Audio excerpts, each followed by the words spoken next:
এমনিতেই দেশপ্রেম জিনিসটা ঘেঁড়া কলের।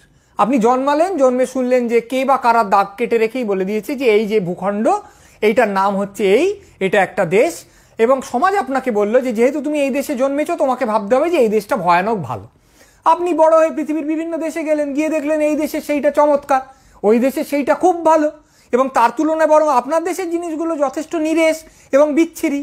কিন্তু আপনাকে বলতে হবে এমন দেশটি কোথাও খুঁজে পাবে না কো তুমি, সকল দেশের সেরা হচ্ছে আপনার জন্মভূমিটাই, অন্য কিচ্ছু নয়। তারপর আপনাকে বলা হলো যে আপনার দেশের লোকদের আপনাকে মনে করতে হবে আমার ভাই আমার বোন, তাদের বুকে জড়িয়ে ভালোবাসতে হবে।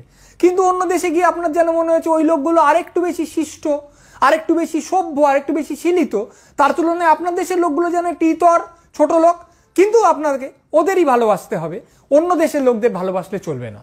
তারপর আপনার দেশকে যিনি বা যারা শাসন করেন তারা হঠাৎ বললেন যে এই আমরা ঠিক করেছি অমুক দেশকে অধিকার করব, তমুক দেশকে আক্রমণ করব, যুদ্ধ করব, আর তুই কাল থেকে এসে এই যুদ্ধে ডিউটি দিবি, তুই ওদের ঘাড়ে বোম ফেলবি, তুই ওদের বুকে তরোয়াল দিবি, এবং তারপরে তুই আমাদের সাহায্য করবি এইটা জেতার জন্য। এবার প্রশ্ন হলো, একটা লোকের যে বাক স্বাধীনতার অধিকার, মত প্রকাশ করার অধিকার, একটা লোকের অনেকগুলো যে মৌলিক অধিকার, তার মধ্যে এটা তো পড়তে পারে অন্য মানুষকে হত্যা করতে না চাওয়ার অধিকার। সে তো বলতে পারে যে দা আমি জানি না কেন তুমি এই কথা বলছো যে ওকে আক্রমণ করতে হবে, তুমি কি আমার মত চেয়েছো যে এই আক্রমণটা আমিও চাই কিনা, বা আমার মতো আরো অনেকগুলো লোক চাই কিনা? তুমি একটা বৈঠক করে ঠিক করে নিলে ওকে আক্রমণ করতে হবে, আমাকে সেটার অংশ কেন নিতে হবে? আমার তো তাতে মত নেই।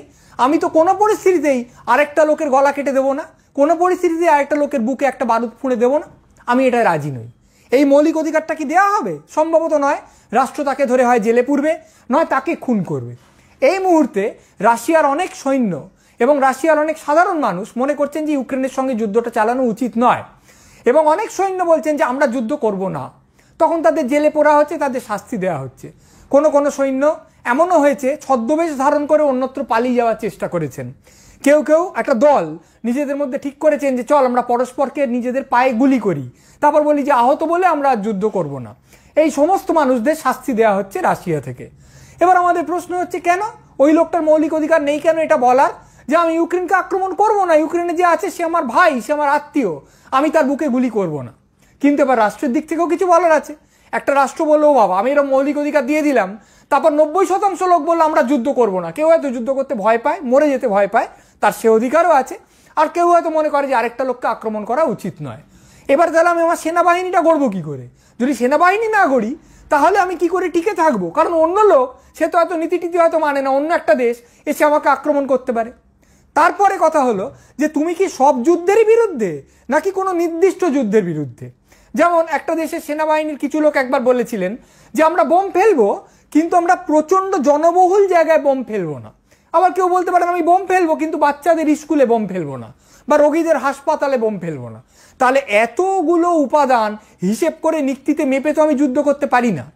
আরও কথা হলো যে রাশিয়ার লোক যখন বলছে আমি ইউক্রেনের ঘাড়ে বোম ফেলবো না, তখন আমি সেটাকে মহৎ বলতে পারি, কারণ দেখেছো আক্রমণকারী একটা দেশের লোক বলছে আমি আক্রমণ করব না। কিন্তু যদি ইউক্রেনের একটা লোক বলে হ্যাঁ রাশিয়া আমাকে আক্রমণ করেছে, রাশিয়া আমাকে পরাধীন করে রাখছে, এবং যদি যুদ্ধ ভালো করে আমরা না করতে পারি তাহলে আমরা কতদিন পরাধীন থাকবো আমরা জানি না, এবং আমাদের অনেক মৌলিক অধিকারই হয়তো থাকবে না, কিন্তু আমি কোনো পরিস্থিতিতেই একজন রাশিয়ান হলেও আমার আক্রমণকারী হলেও তাকে আক্রমণ করব না। আমি মনে করি হিংসা খারাপ, আমি এইদিকে যাব না। তখন একটা লোক বলতে পারে আবার কি কথা, তোমার দেশকে আক্রমণ করছে, তোমাদের ভাই বোনকে মেরে ফেলছে, তুমি তার বিরুদ্ধে দাঁড়াবে না? তুমি তো তাহলে বাবা আত্মসম্মান বিশিষ্ট নয় বা নীতি বিশিষ্ট নয়, তুমি হচ্ছে ভীরু, তুমি পালাচ্ছ এইখান থেকে। ইউক্রেনের সরকারও এই কথা বলতে পারে যে তুমি যদি নিজের মাতৃভূমিকে রক্ষা করতে না চাও তাহলে তুমি একটা কর্তব্য থেকে চ্যুত হলে আমি তোমাকে জেলে দিতে পারি বা আমি তোমাকে অন্যান্য শাস্তি দিতে পারি। তখন আমরা কি বলবো? তখন আবার সে লোকটা উল্টে এ কথাও বলতে পারে যে ধরো ভারতবর্ষে কিন্তু এরকম রাজনৈতিক নেতা জন্মেছে যে বলেছে যে হ্যাঁ আমি ব্রিটিশের পদানত হয়ে আছি, তারা আমাকে চাবুক মারছে, তারা আমাকে বুটের তলায় দোলে পিষে দিচ্ছে, তবু আমি ব্রিটিশের প্রতি কোনো সহিংস উপায় অবলম্বন করে প্রতিবাদ করব না, অহিংস উপায় অবলম্বন করে প্রতিবাদ করব।